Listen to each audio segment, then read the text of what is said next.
Hello guys, आज के इस वीडियो में हम बात करेंगे ग्रीटिंग कार्ड कैसे बनाते हैं। ओके, तो इसके अंदर हम सिंपल सा एक फॉर्म बनाएंगे जिसके अंदर हम टू के अंदर, फॉर्म के अंदर एंड मैसेज के अंदर कुछ डेटा इनपुट करेंगे और वही डेटा हमें यहाँ पर शो करेगा। ओके, तो सिंपल सा है कि यहाँ से हम गेट करेंगे, यहाँ से पुट करेंगे। ओके, तो इस वीडियो का यही पर्पज़ है कि हम कैसे किसी भी इनपुट की या फिर किसी भी एलिमेंट की वैल्यू यहाँ से निकाल सकते हैं और उसको किस तरह से किसी और अन्य एलिमेंट के अंदर उस वैल्यूज़ को या फिर टेस्ट को दिखा सकते हैं, शो कर सकते हैं, मैनिपुलेट कर सकते हैं। ओके, तो यहाँ पे मैं टेस्ट करके दिखाता हूँ। जैसे मैं यहाँ पर प्रेम लिखूँगा तो प्रेम आपको यहाँ पर दिख रहा है, और फ्रॉम तो मुझे यहाँ आया प्रेमिका से मैसेज।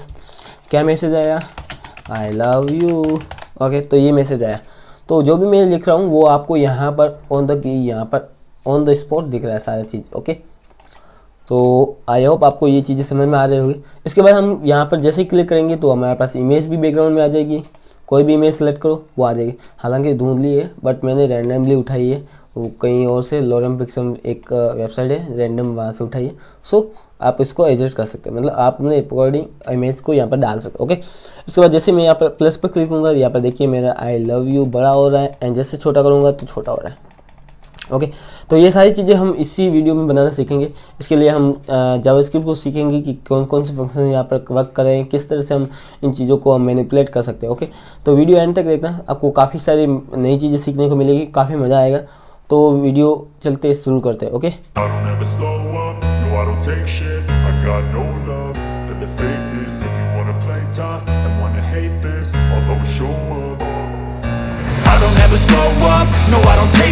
आपको बता दूं कि ये मैंने पहले से यूआई क्रिएट करके रखी हुई है, पहले से बना ली थी। ये सिंपल सी यूआई है जिसे आप 2 से 3 मिनट में आराम से बना लेंगे अगर आपको HTML और CSS का नॉलेज है। अगर नहीं नॉलेज है तो आप मेरे चैनल पर जा सकते हैं, वहाँ पर आपको कंप्लीट HTML और CSS की प्लेलिस्ट मिल जाएगी जहाँ से आप इनकी सभी जो बेसिक कॉन्सेप्ट है उनको सीख सकते हो। इसके आधार पर आप इस HTML टैग मतलब फॉर्म को ईजिली बना सकते हो। ओके, चलिए कोई बात नहीं, मैं आपको फिर भी इसे अच्छे से समझा देता हूँ एंड इसका कोड भी मैं आपको जो है डिस्क्रिप्शन में दे दूँगा, जिसकी वजह से आप उस लिंक को क्लिक करके इस कोड को डाउनलोड कर सकते हो। ओके, तो मैंने क्या है, सबसे पहले मैं आपको यूआई समझाता हूँ, HTML यूआई। सबसे पहले मैंने एक बॉडी टैग के अंदर H2 दिया है, जिसकी वजह से आपको यहाँ बाहर की तरफ एक ग्रीट कार्ड दिखा है, ग्रीटिंग कार्ड, एंड उसको स्टाइल की मदद से मैंने क्या है इंटरनल CSS दी है। Okay, sorry inline CSS, internal CSS ऊपर वाली है, ये इनलाइन CSS है। ओके, लाइन के अंदर। ओके, उसके बाद मैंने एक डिव बनाया है सो दैट कि उसको पेरेंट क्लास दी है, एंड उसके बाद मैंने और 2 बॉक्सेस बनाए, एक लेफ़्ट साइड के लिए, एक राइट साइड के लिए। ओके, जो लेफ़्ट साइड का है उसको मैंने इनपुट बनाया है, सो उसके लिए मैंने उसको क्लास इनपुट दी है, एंड जो राइट साइड वाला बॉक्स है उसको मैंने आउटपुट की क्लास दी है। सो यहाँ पर आप उसको देख सकते हो। ओके, तो ये वाला है इनपुट बॉक्स और ये वाला है आउटपुट बॉक्स, मतलब यहाँ पर जो भी हम लिखेंगे वो यहाँ पर आएगा। ओके, अभी कुछ भी नहीं आ रहा है क्योंकि हमने अभी तक कोई भी जावास्क्रिप्ट का कोड यहाँ पर नहीं लिख किया है, सिर्फ और सिर्फ एक यूआई क्रिएट किया। Okay done. इसके बाद मैंने एक इनपुट टैग बनाया है, यहाँ पर प्लेस होल्डर लिखा है, प्लेस होल्डर की मदद से मैंने 2 लिखा है, जिसकी वजह से आपको यहाँ पर अंदर की तरफ एक फेड कलर सा यानी कि थोड़ा सा धुंधला सा आपको यहाँ पर दिख रहा होगा 2 and form and message. Okay, जो कि प्लेस होल्डर की मदद से आता है, जो भी आप यहाँ पर लिखेंगे वो आपको वहाँ पर शो करेगा। ओके, इसके बाद यहाँ पर आप ID देना चाहे तो दे सकते हैं, अदरवाइज ज़रूरत नहीं है। ओके, नेम भी आप दे सकते हैं, अदरवाइज इन नेम और आईडीज़ की ज़रूरत तब पड़ती है जब आप अपने डेटा को डेटाबेस में सेव कर दें, तब इनकी मोस्टली ज़रूरत पड़ती है।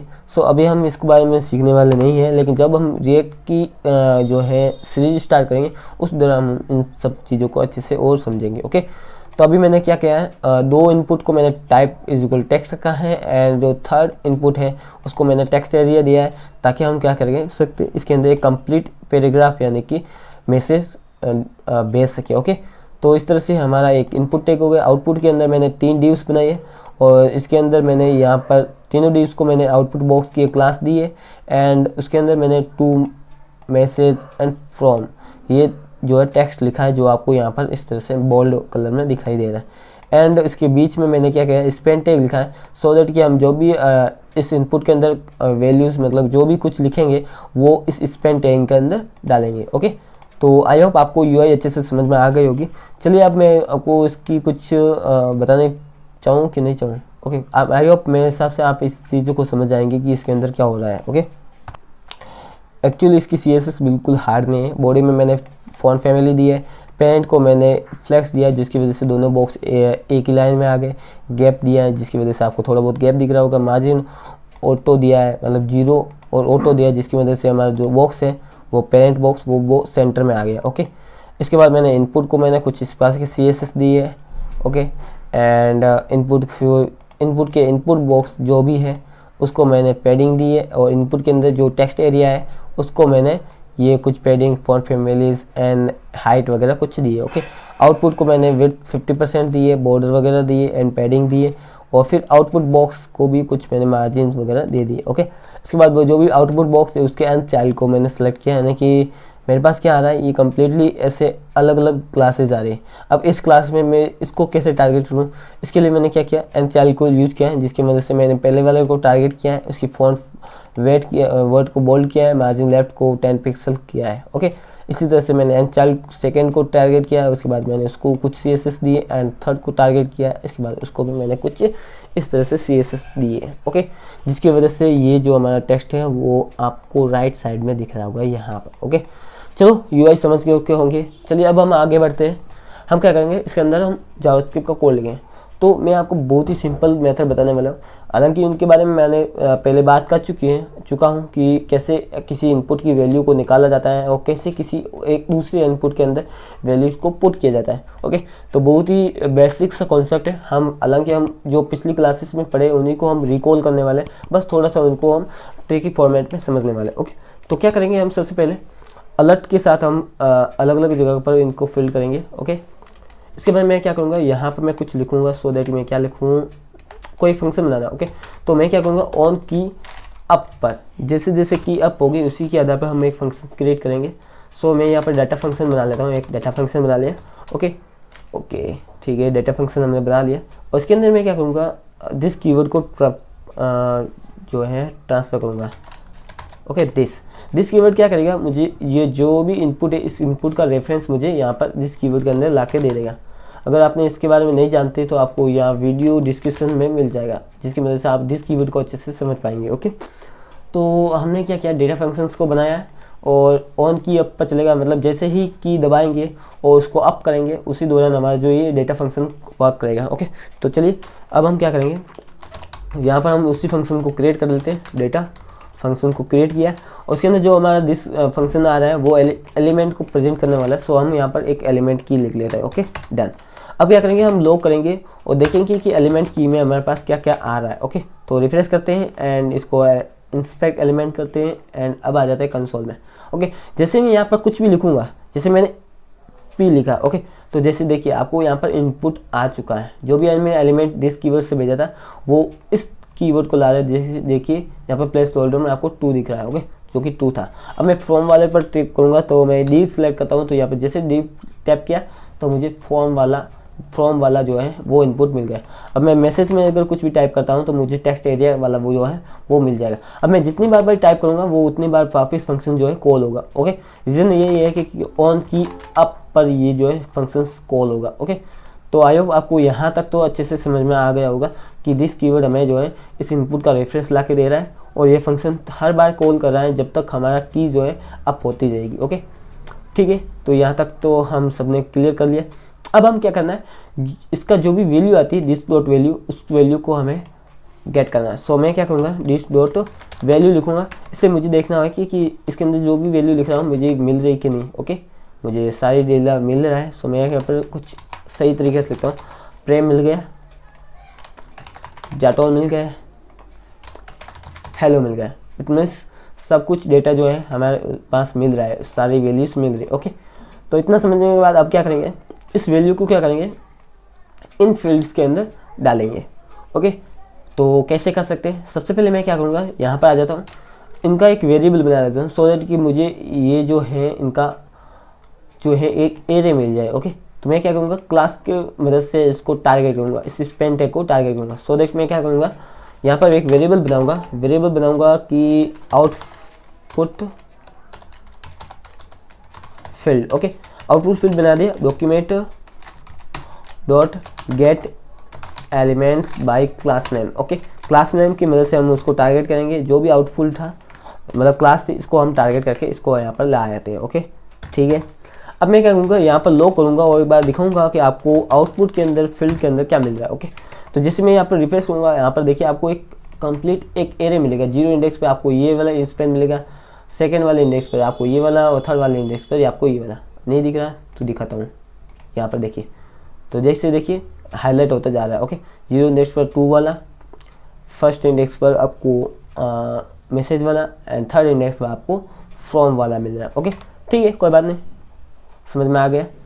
इसको एक्सेस करने के लिए आपको सिंपली क्या करना पड़ता है, जैसे आप की के साथ आप जैसे ही इसके साथ 0 लगाएंगे तो आपको जो भी लिखेगा फर्स्ट इनपुट मिल जाएगा। ओके, तो यही मिलेगा आपको। जैसे मैं रिफ्रेश करूँगा तो आपको सिर्फ और सिर्फ Spain tag class output field वाला सिर्फ एक पहले वाला मिला है, जो आपको यहाँ पर हाईलाइट होकर दिख रहा है। ओके चलिए ठीक है, तो इस तरह से हम एरे के अंदर किसी भी एक स्पेसिफिक एलिमेंट को टारगेट कर सकते हैं। ठीक है, कोई बात नहीं।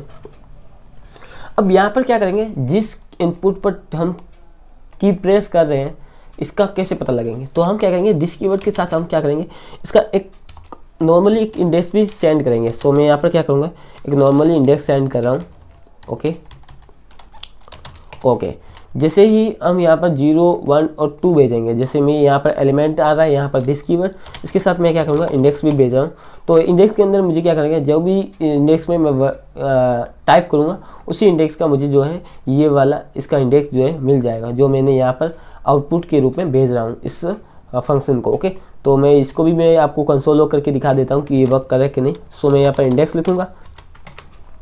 अब मैं जितनी बार भी यहाँ पर टाइप करूँगा ना, यहाँ पर वो इनपुट का मुझे जो है वो इंडेक्स ला कर देगा। ये देखिए मैं जितनी बार भी टाइप कर रहा हूँ, 10, 11, 14, 17, 18, 20, 22, जितनी बार मैं इस इनपुट में टाइप कर रहा हूँ, मुझे यहाँ पर इसका 0 इंडेक्स मिल रहा है। ओके सॉरी, इसका 0 इंडेक्स मिल रहा है। ओके, अब मैं यहाँ पर फॉर्म में लिखूँगा तो उसका 1 इंडेक्स मिल रहा है। अगर मैसेज में मैं जो भी लिखूँगा वो मुझे 2 इंडेक्स मिल रहा है। तो इससे क्या हो रहा है, मुझे पता चल रहा है कि 0, 1, 2 आ रहा है। तो 0 को मैं 0 के साथ इंडेक्स के साथ मैच कर सकता हूँ इस आउटफुल के साथ, क्योंकि आउटफुल एक एरे है ना। तो मैं क्या करूँगा, आउटफील्ड लिखूँगा, उसके अंदर क्या करूँगा, मैं जो यहाँ से इंडेक्स आ रहा है ना, जो इस फंक्शन के थ्रू वो इंडेक्स आ रहा है वो मैं यहाँ पर पास कर दूँगा। सो इंडेक्स, यानी कि अगर मैं 0 वाले इंडेक्स पर काम करूँगा तो 0 इंडेक्स ये आ जाएगा, मतलब मेरे पास 0 आ जाएगा वैल्यू, और ये 0 मैं क्या करूँगा, इसको इंडेक्स को दूँगा, जिसकी मदद से जो आउटपुट है इस आउटपुट फील्ड के जो भी ये 0 इंडेक्स वाला जो एलिमेंट है उसके इनर टेक्स्ट के अंदर हमें क्या करना है, उसकी वैल्यू डालनी। सो मैं क्या करूँगा, इनर टेक्स्ट लिखूँगा। सो इनर टेक्स्ट ट्रांसलेट हो जाएगा, मतलब ट्रांसफ़र हो जाएगा। ओके, और किसकी वैल्यू डालनी है, सो मुझे यहाँ पर वैल्यू डालनी है एलिमेंट की, जो भी एलिमेंट हमारा पास टारगेट है उसकी वैल्यू यहाँ पर डालें। ओके, तो ट्राई करते हैं क्या हो रहा है कि नहीं। सो मैं यहाँ पर लिखूँगा प्रेम, तो देखिए जाटोल, तो देखिए यहाँ पर आ गया प्रेम जाटोल। उसके बाद मैं लिखूँगा फ्रॉम, किसको भेजना है, तो मैं अपने ही प्रेमिका को भेज देता हूँ। ओके, तो यहाँ पर देखिए आ रहा है, बट यहाँ पर आना चाहिए, वो यहाँ पर मैसेज में आया, बिकॉज क्योंकि हमारे पास जो सेकेंड इंडेक्स है जो हमारे पास आ रहा है वो 1 आ रहा है। अब इस आउटपुट फील्ड के अंदर जो 1 है वो एक्चुअली क्या है, हमारा ये वाला है। तो इस कंडीशन हम क्या कर सकते हैं, इसको थोड़ा सा चेंजेस कर सकते हैं। यहाँ पर 2 कर दो सो दैट कि हमारा मैसेज वाला टारगेट हो जाए, यहाँ पर कर दो 1 सो दैट कि हमारा ओके मैसेज और फॉर्म वाला टारगेट हो जाए। अब मैं रिफ्रेश करता हूँ, अब देखना आपको वो भी सही आएगा। सो यहाँ पर लिखता हूँ प्रेम एंड जाटोल, तो यहाँ पर आ रहा है। अब जैसे फ्रॉम लिखूँगा मैं प्रेमिका को, ओके प्रेमिका, यहाँ पर देखिए फ्रॉम वाला आ गया है। ओके, और यहाँ पर जो भी मैसेज लिखूँगा हेलो, ओके, तो यहाँ पर वो हेलो प्रेमिका आ रहा है। ओके, तो इस तरह से आपका एक सिंगल ऑफ कोड के अंदर, लाइन के कोड के अंदर आपको यहाँ कंप्लीटली इस तरह से ग्रीटिंग कार्ड बना सकते हैं। ओके ठीक है, डन। अब इसके अंदर कुछ और भी चीज़ें करते हैं, जैसे कि इसके अंदर ग्रीटिंग कार्ड बनाते हैं तो इसके अंदर बैकग्राउंड अच्छा सा होता है। तो अच्छा सा बैकग्राउंड करने के लिए क्या करेंगे, हम ये जो हमारा बना हुआ है ना, इसी के नीचे हम कुछ इमेजेस सेट करेंगे। जैसे इमेज पर क्लिक करेंगे वो इमेज इसके बैकग्राउंड में चली जाएगी। सो ऐसा करने के लिए हम क्या कर सकते हैं, सबसे पहले आ जाते हैं इसके अंदर, इस इनपुट के अंदर। ओके, तो इसके अंदर मैं क्या करूँगा, एक डिव बना दूँगा और इस डिव को मैं दे दूँगा क्लास गैलरी। सो गैलरी ले दिया और इसके अंदर मैं कुछ इमेज टैग बना दूँगा सो दैट कि मैं इसके अंदर कुछ इमेजेस डाल सकूँ। ओके, तो इमेजेस में लोरेन पिक्सम से लेने की कोशिश करता हूँ। सो लोरेन इप्सम, ये जो है डमी टाइप की इमेजेस देता है जिसे आप यूज कर सकते हो अपने। सो यहाँ पर तो नहीं दिख रहा है, चलो ठीक है कोई देखते हैं। लोरेम ऐसा ही कुछ था, इमेजेस लिखता हूँ। ओके, तो आई थिंक कहीं मिल जाए मुझे। ओके, यहाँ पर मिल जाएगी लोरेपिक्सम। ओके, इसका नेम था लोरेपिक्सम। ठीक है, यहाँ से कुछ डमी इमेजेस निकालते हैं जो स्टैटिक हो। ओके, तो यहाँ पर मैं सर्च कर लेता हूँ स्टैटिक। ओके, यहाँ पर स्टैटिक कुछ मिल रही है, सो सीड में यहाँ पर कुछ कर लेता हूँ, बट पिक्सम स्टैटिक्स कुछ मिलेगी तो नहीं। ट्राई करता हूँ कोई अच्छी सी इमेजेस मिल जाए। हाँ, ये रही, ये ठीक है। मैं ये वाला कोई कम्प्लीटली कॉपी कर देता हूँ। ओके, यहाँ पर जो इमेज टैग लगाया था मैंने इसको हटा कर इसको रिप्लेस कर देता हूँ, इसको फॉर्मेट कर देता हूँ। ओके, तो इमेज के अंदर यहाँ पर देखिए आपको साइज़ वगैरह मिल जाएगी। साइज़ में क्या करूँगा, यहाँ पर 100 पिक्सल कर दूँगा, सो दैट ये ईजी हो जाए मुझे समझना। ओके, मैं आपको कॉन्सेप्ट समझने की कोशिश कर रहा हूँ, आप इमेज अपने अकॉर्डिंग ले सकते हैं। ओके, और रैंडम 1 और रैंडम 2 इसको मैं कॉपी कर दूँगा और पेस्ट करूँगा। यहाँ पर रैंडम 3 ले लूँगा, सो दैट कि मेरे पास 3 अलग अलग रैंडम इमेज आ जाए। जैसे मैं रिफ्रेश करूँगा तो इमेज हमारे पास आ चुकी है। ओके, अब हम क्या करेंगे, जैसे ही हम इस पर क्लिक करेंगे इस इमेज का सोर्स मेरे पास आ जाना चाहिए। ओके, तो उसके लिए हम क्या करेंगे, इसका एहसास से हम निकालेंगे। तो क्या कर सकते हैं हम, तो हम क्या करेंगे, इस पर एक ऑन क्लिक का फंक्शन लगाएंगे। सो हम इमेज वाले पर सभी पर एक ऑन क्लिक का फंक्शन बना लेते हैं। ओके, तो मैं यहाँ पर लिखूँगा ऑन क्लिक। ठीक है, इसके अंदर फंक्शन बनाएंगे गेट src नाम से फंक्शन बना लिया। ओके, और इसके अंदर मैं क्या करूँगा, दिस कीवर्ड को ही टारगेट करूँगा, सो दैट कि मुझे इसकी src निकालने है तो कैसे निकाल सकता हूँ। ओके, तो जैसे दिस कीवर्ड टारगेट करूँगा तो मुझे क्या करेगा, ये इमेज का जो भी मुझे एलिमेंट है वो मिल जाएगा। ओके, तो मैं यहाँ पर आपको शो करके दिखा देता हूँ। सो क्या करना पड़ेगा, मुझे सबसे पहले एक फंक्शन क्रिएट करना पड़ेगा। सो मैं फंक्शन क्रिएट कर देता हूँ, गेट src नाम का वाला यही फंक्शन क्रिएट करता है। और इसके अंदर मेरे पास एलिमेंट आने वाला है, सो एलिमेंट ही लिखता हूँ मैं एक बार के लिए, क्योंकि यहाँ पर भी मुझे एलिमेंट ही मिलेगा। ओके, ठीक है, तो मैं लॉक कर देता हूँ और लॉक करके यहाँ पर लिखूँगा एलिमेंट को। तो एलिमेंट के अंदर मेरे पास क्या आएगा, सो मैं ट्राई करता हूँ। ओके, जैसे मैं यहाँ पर रिफ्रेश क्लिक करूँगा, यहाँ पर देखिए आपको इमेज का जो है पूरा का पूरा आ गया। तो मैं क्या करूँगा, एलिमेंट डॉट src। अब src लिखो, जैसे हम वैल्यू लिखते हैं उसी तरह से हम src लिखेंगे तो हमें src आ जाएगी। सो मैं यहाँ पर रिफ्रेश करूँगा आगे, जैसे मैं यहाँ पर इस पर क्लिक करूँगा तो यहाँ पर देखिए आपको इसकी src भी आ रही है। ओके, तो अब हम क्या करेंगे, इस src को जो आउटपुट है इसके बैकग्राउंड में डाल देंगे। किसके, इसके बैकग्राउंड के अंदर। ओके, तो इसके लिए हम क्या करेंगे, सबसे पहले इसका सिलेक्टर बनाना होगा। सो सिलेक्टर कैसे बना सकते हैं, ओके, तो हमारे पास आउटपुट की एक ही क्लास है, सो डायरेक्टली हम इसका एक बना सकते हैं। तो वेरिएबल बनाएंगे और वेरिएबल के अंदर क्या लिखेंगे, हम आउटपुट बॉक्स लिख लेते हैं। ओके, और यहाँ पर document dot gate element by class name. Okay, और इसके अंदर हमने जो भी हमारे पास आउटपुट था उसकी क्लास डाल दी। ओके, तो ये इसको इंडिकेट कर रहा है। ओके, नॉट आउटपुट बॉक्स को। ओके, ठीक है, तो जैसे हम ये वाली क्लास बनाएंगे ये वाला हमारे पास टारगेट होकर आ जाएगा। अब इस आउटपुट बॉक्स के जो बैकग्राउंड है उसके अंदर डालना है ना, बैकग्राउंड इमेज सेट करनी है। तो बैकग्राउंड इमेज कैसे सेट कर सकते हैं, तो मैंने आपको पहले ही बताया था डॉट स्टाइल नाम से। तो जैसे ही हम डॉट स्टाइल लिखेंगे स्टाइल के अंदर चेंज कर सकते हैं, मतलब CSS के अंदर चेंज कर सकते हैं। ओके, फिर हमें लिखना है बैकग्राउंड इमेज, क्योंकि हमें बैकग्राउंड इमेज सेट करनी है तो बैकग्राउंड इमेज लिखेंगे। ओके, इसके अंदर इमेज जैसे ही सेट करते हैं हमारे पास क्या होता है कि URL ऐसे कुछ लिखते हैं। मैं आपको यहाँ पर दिखाता हूँ। सो आउटपुट के अंदर यहाँ पर आ जाता हूँ, यहाँ पर लिखूँगा बैकग्राउंड इमेज, इस तरह से लिखते हैं। उसके अंदर हम जब भी इमेज लगाते हैं तो URL ऐसे कुछ लिखते हैं, फिर कॉलन लगाते हैं और उसके अंदर उसका पाथ देते हैं। जैसे कि हमने क्या पाथ देना है, सो अभी मैंने क्या इमेज लगाई थी, ये वाली इमेज बनाई थी, इसी का मैं पाथ एक बार के लिए रैंडमली दे देता हूँ। ओके, तो यहाँ पर आ जाता हूँ, इसका एक बार पाथ मैं यहाँ पर दे देता हूँ। ओके, और ये वाला जो फंक्शन है मैं इसको अभी के लिए कमेंट कर देता हूँ। ओके, जैसे रिफ्रेश करूँगा आपको यहाँ पर एक इमेज दिख रही है। ओके, बट ये इमेज क्या है, कवर्ड नहीं है। सो मैं यहाँ के पास क्या होगा, पहले से ही लिखूँगा बैकग्राउंड इमेज, कहाँ गई, बैकग्राउंड इमेज कवर। ओके, जैसे कवर लिखूँगा तो यहाँ पर आपको सिर्फ एक ही इमेज दिखे, नहीं दिखा, सो कवर्ड होगा। कवर्ड भी नहीं है, ऐसा कैसे होता है, यही होता है ना एक्चुअली बैकग्राउंड इमेज के अंदर। सो अगर मैं यहाँ पर लिखूँ COVARD कवर्ड, तो यहाँ पर वर्क नहीं कर रहा है। ओके, तो इसका मैं कुछ गूगल में सॉल्यूशन निकालूँ। ओके, एक्चुअली यहाँ पर शायद बैकग्राउंड इमेज नहीं लिखा जाता, बैकग्राउंड साइज लिखा जाता है और इसको कवर ही लिखते हैं। ओके, चलिए हम यहाँ पर आते हैं, रिफ्रेश करते हैं और देखते हैं। ओके, तो जो भी हमारी इमेज थी वो कवर हो चुकी है। अब अच्छी सी इमेज ले सकते हैं बैकग्राउंड के लिए, मैंने अभी रैंडमली लिया है। ओके, तो आपको दिखाने के लिए, ओके, तो आपको यहाँ पर इस तरह से दिखे। आपको यहाँ पर क्या करना है, बैकग्राउंड इमेज नहीं डालनी, वो हम जावास्क्रिप्ट की मदद से लेके आएंगे। ओके, तो सिंपली आपको यहाँ पर क्या करना है, लिखना है। ओके, इसके अंदर हमें क्या करना है, लिखना है URL लिखेंगे। तो हमें क्या करना है, एक बैकटिक लगाना है, सो दैट कि हम एक पूरी कंप्लीट जो है स्ट्रिंग भेज सके।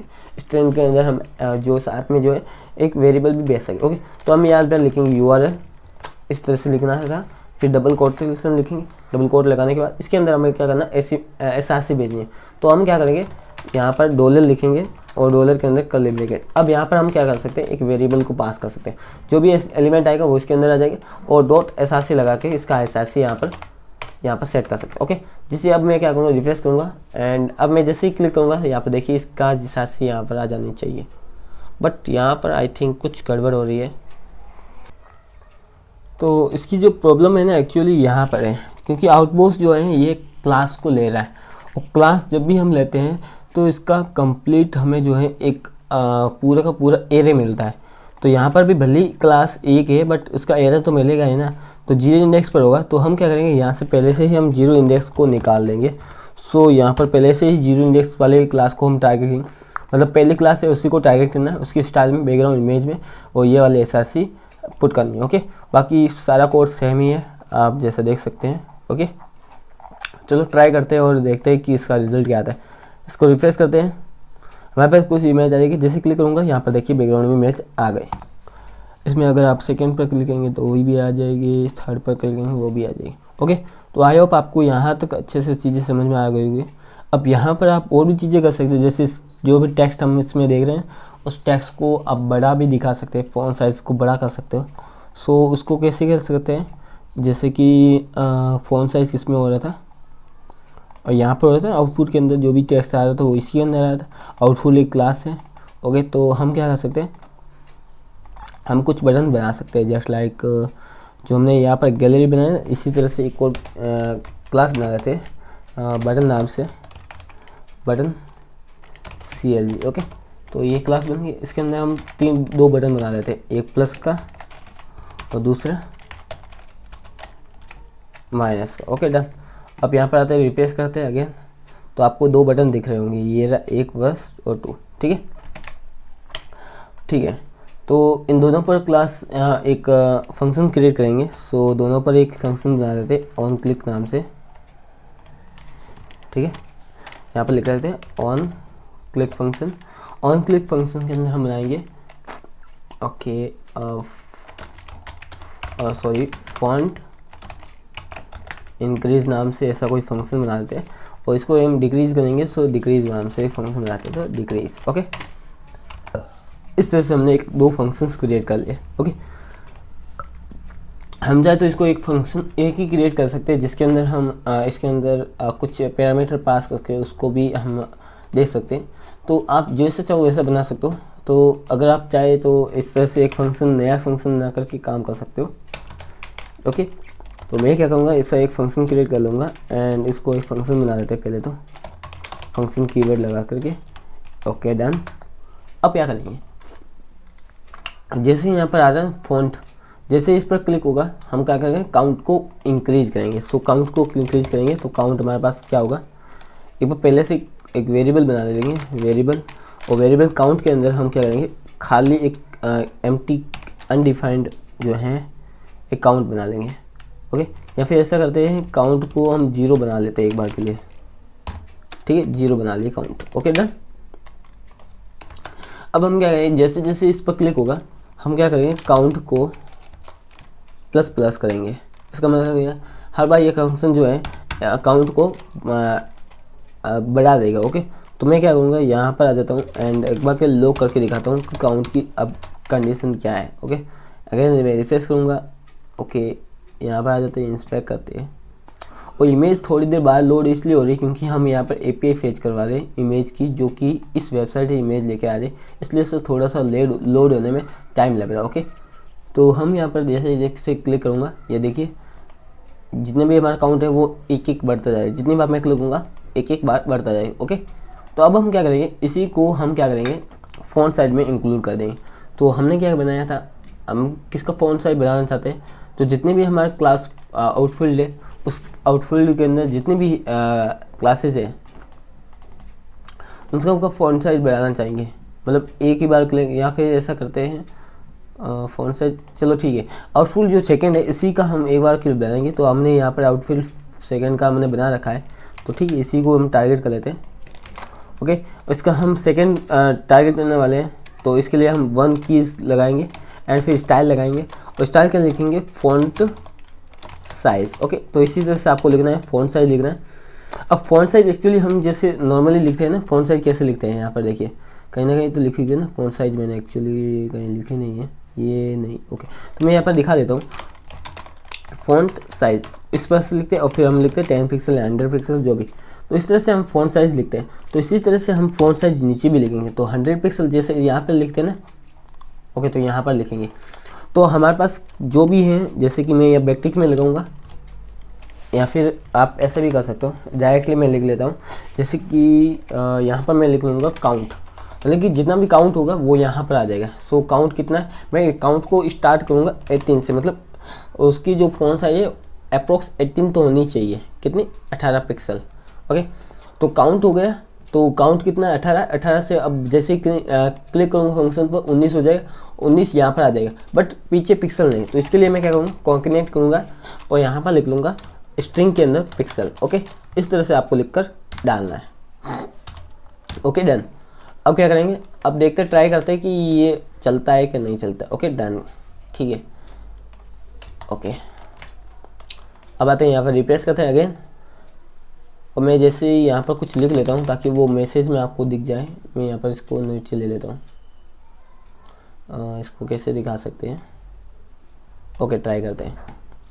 ठीक है, ये वाला मैसेज है, मैं इसको ट्राई करता हूँ। देखिए इसका फ़ॉन्ट साइज़ बढ़ता जा रहा है, बढ़ रहा है। मैं यहाँ पर इसको एलिमेंट में भी दिखा लूँगा। ओके, तो यहाँ पर दिख रहा होगा, इसका मैं फ़ॉन्ट साइज़ देखता हूँ, ये रहा 27 है, जैसे क्लिक किया 28, 29, 30, 32 इस तरह से होता जाएगा। अब जैसे डिक्रीज पर फंक्शन पर क्लिक करूँगा तो इसी फंक्शन को वापस रिवर्स में कर सकते हैं। जैसे मैं यहाँ पर यही फंक्शन वापस क्रिएट कर लेता हूँ अगेन, बट यहाँ पर जो भी काउंट होगा ना, जो भी, अब जैसे मैं यहाँ पर काउंट बढ़ा रहा हूँ घटा रहा हूँ ना, वो काउंट इसमें स्टोर रहा है, तो यही वाला काउंट वापस यहाँ पर यूज हो जाएगा। बट यहाँ पर जैसे ही इस डिक्रीज वाले फंक्शन पर क्लिक करेंगे तो डिक्रीज कराएंगे। ओके, तो मैं इसी फंक्शन को कॉपी कर लेता हूँ ताकि ये वाला फंक्शन कॉल हो जाए हमारा जब क्लिक हो। ओके, आउटपुट 1 के अंदर ही हम ये सारी चीज़ें कराएंगे और काउंट पिक्सल वही डालेंगे। ओके, तो अब मैं रिप्लेस करता हूँ अगेन। ठीक है, यहाँ पर लिख लेता हूँ hello my YouTube family. Okay done, ठीक है। मैं जैसे ही यहाँ पर आता हूँ, ओके, अब मैं इसी को टारगेट करके देता हूँ। ठीक है, ओके, अब मैं जैसे फिर इंक्रीज करूँगा, ये देखिए 19, 20, 21, 20, 30, 40। ओके, जैसे मैं डिक्रीज करूँगा देखिए साइज डिक्रीज भी हो रही। ओके, तो आई होप आपको ये समझ में आ गए होंगे कि कैसे चलना है। ओके, बट अब यहाँ पर जैसे मैं 5 से 0 तक ले जाऊँगा तो 0 से माइनस होने लगेगा। ओके, ओके, माइनस तो यहाँ पर दिखा नहीं रहा है, फ़ॉन्ट साइज से माइनस नहीं होगी, बट काउंट माइनस हो रहा है। कंसोल में मैंने काउंट को प्रिंट नहीं करवाया। अगर मैं प्रिंट पे कराऊँ ना, कंसोल को काउंट में प्रिंट कराऊँ, लोग काउंट। ओके, तो मैं यहाँ पर जाता हूँ एंड यहाँ पर भी रिफ्रेश कर देता हूँ। ओके, अब मैं क्या करूँ, माइनस में करता हूँ। ये देखिए काउंट माइनस में जा रहा है, लेकिन जैसे ही मैं जीरो से बजाऊंगा तो माइनस में चला गया, फिर वो प्लस में जाएगा तो वापस इसको बढ़ाएगा करेगा, फिर जैसे ही इसकी लेंथ 1 से ज़्यादा होगी तभी जाकर ये इंक्रीज होना स्टार्ट होगा। तो इस कंडीशन में आपको एक इफ कंडीशन लगानी है। और इफ कंडीशन कैसे लगा सकते हैं कि आपका ये जो फंक्शन है जैसे ही जीरो हो जाता है उसके बाद नहीं चलना चाहिए, तो वो आप फंक्शन बनाइए और मुझे कमेंट में बताइए कि आप इस इफ कंडीशन जो है कैसे लगा सकते हो। जैसे यहाँ पर इफ कंडीशन ऐसे लगाता ना, तो इसके अंदर आप क्या लिखने वाले हैं वो मुझे कमेंट में ज़रूर बताना, ताकि मुझे पता चले कि मैं जो आपके लिए मेहनत कर रहा हूँ आपको समझ आ रहा है कि नहीं। ओके, तो आई होप आपको यहाँ पर सारी चीज़ें समझ में आ गई होगी कि कैसे वर्क करता है, कैसे आउटफील्ड को हम टारगेट करते हैं, कैसे एलिमेंट के अंदर से एसआरसी निकालते हैं, दिस कीवर्ड का यूज करते हैं, किसी भी स्टाइल को कैसे मैनिपुलेट करते हैं। आई होप आपको सब कुछ अच्छे से समझ आ रहा है। अगर कोई भी डाउट है तो प्लीज़ कमेंट में ज़रूर लिखिए, मैं उसका डेफिनेटली जवाब दूंगा विद इन 24 आवर्स। ओके, तो फिर मिलेंगे, तब तक के लिए बाय बाय।